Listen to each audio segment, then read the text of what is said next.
70гадовая жанчына ледзь не пазбавілася кватэры па ўказе тэлефонных махляроў. Ад страты яе выратаваў рыэлтар. Па дадзеных следства пацярпелай у месенджеры патэлефанавала нібыта супрацоўніца рэспубліканскага прадпрыемства па наглядзе за электрасувяззю і паведаміла, што махляры выкарыстоўваюць яе пашпартныя дадзеныя для здзяйснення грашовых махінацый. Затым з жанчынай звязаўся псеўдасупрацоўнік камітэта дзяржкантролю і прыгразіў крымінальнай адказнасцю за дапамогу злачынцам. Гамяльчанку пераканалі ў неабходнасці задэклараваць грашовыя сродкі.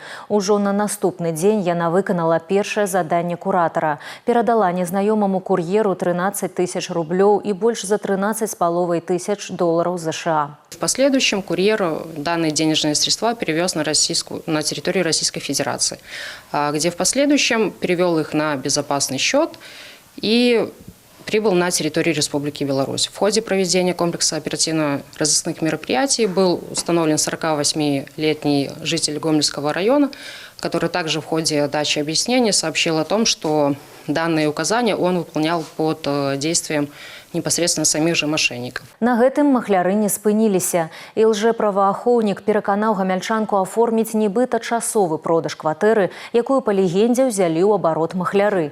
Пенсіянерка заявіла рыэлтару, што хоча прадаць кватэру ніжэй рыначнага кошту, бо ёй тэрмінова трэба з'язджаць. Але спецыяліст зразумеў, што жанчына дзейнічае па ўказе махляроў. Я сказал: скажите, пожалуйста, случайно не оказывают ли на вас давление мошенники? Она абсолютно спокойно сказала: нет. Я, поскольку это уже у меня третий случай, когда мы выявляем мошенников, я примерно знаю, по какой схеме они работают, я понял, что мне надо схитрить. Я ей сказал: вы знаете, что я тоже участник спецоперации, мне можно рассказывать все. И она мне рассказала. Она уже передала порядка 9 тысяч долларов мнимому курьеру. Она уже сообщила мошенникам CV-код, который мы, кстати говоря, тут же с работником Беларусьбанка заблокировали с ее карточки, слава богу.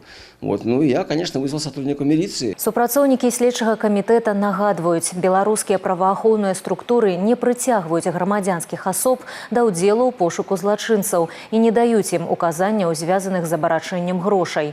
У сярэднім за адзін тыдзень у міліцыю рэгіёна паступае больш як 100 паведамленняў аб дзеяннях махляроў.